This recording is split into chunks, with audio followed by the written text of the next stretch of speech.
செங்கல்பட்டு மாவட்டம் கல்பாக்கம் அருகே இயற்கை உபாதை கழிக்கச் சென்ற 8ஆம் வகுப்பு பள்ளி சிறுமியை கல்லூரி மாணவர் உட்பட இருவர் சேர்ந்து கொடூரமாக கூட்டு பாலியல் வன்கொடுமை செய்த சம்பவம் தமிழ்நாடு முழுவதும் கடும் அதிர்வலைகளை ஏற்படுத்தியுள்ளது. இயற்கை உபாதை கழிக்க வெளியே சென்ற சிறுமியை தனியார் கல்லூரியில் 3ஆம் ஆண்டு மெக்கானிக்கல் இன்ஜினியரிங் படிக்கும் 20 வயதான மகேஸ்வரன் என்பவனும், இறால் பண்ணையில் வேலை செய்யும் 27 வயதான அஜய் என்ற காம கொடூரனும் சேர்ந்து வாயை பொத்தி மறைவான இடத்திற்கு தூக்கிச் சென்று அந்த சிறுமியை கொடூரமாக பாலியல் வன்கொடுமை செய்துவிட்டு அச்சிறுமியின் வீட்டு மொட்டை மாடியிலேயே விட்டுவிட்டு சென்றதாக கூறப்படுகிறது. சுயநினைவின்றி தலை, மார்பு மற்றும் உடல் முழுவதும் காயங்களுடன் கிடந்த அந்த சிறுமியை மீட்ட அவரது தந்தை அவரை மருத்துவமனையில் சேர்த்துள்ளார். தன் மகளை அந்த கோலத்தில் கண்ட தந்தையின் மனநிலையை வார்த்தைகளால் சொல்லவே முடியாது. ஆனால் சட்டமன்றத்தில் விஜய் மிக மகிழ்ச்சியாக வசனம் பேசிக் கொண்டிருக்கிறார். பெண்களுக்கு பாதுகாப்பான, சுதந்திரமான, டிரான்ஸ்பரண்டான தமிழ்நாட்டை நம்ம சொந்தங்களான தமிழக மக்களுக்கு தர்றதுதான் நம்மளோட ஒன் அண்ட் ஒன்லி டார்கெட். அதனால நாங்களும் எங்க மக்களும் வெரி வெரி ஹாப்பி தான்.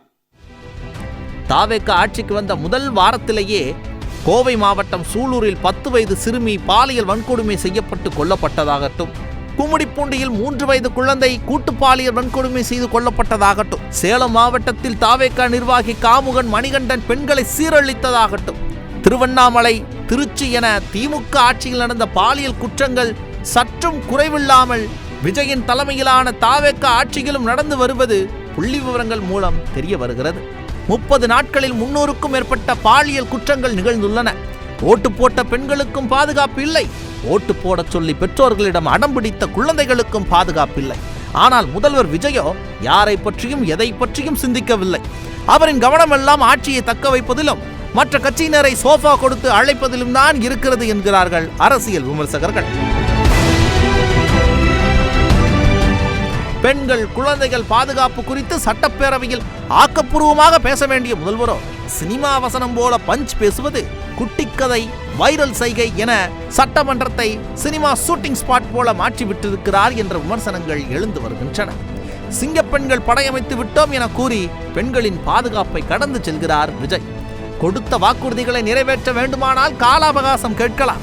ஆனால் குழந்தைகள், பெண்களின் பாதுகாப்பை உறுதி செய்ய கால அவகாசம் கேட்பது அதிகாரமே இல்லாத ஒரு படையை அமைத்துவிட்டு பெண்கள் பாதுகாப்பில் சாதனை என முழங்குவதுதான் மாற்றமா என கேட்கிறார்கள் தமிழ்நாட்டு பெண்கள்.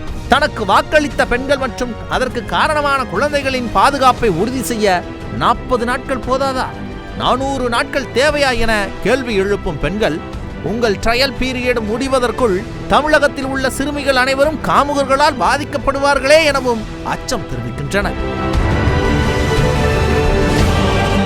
பெண்கள், குழந்தைகள் பாதுகாப்பை பற்றி பேசாமல் தன் ரசிகர்களுக்கு என்ன வேண்டும் என்பதை மட்டுமே பார்த்து சட்டப்பேரவையில் ரீல்ஸ் கண்டென்ட்டாக பேசி மக்களின் பிரச்சனைகளை விஜய் மடைமாற்றி விட்டதாகவும் விமர்சனங்கள் எழுந்து வருகின்றன.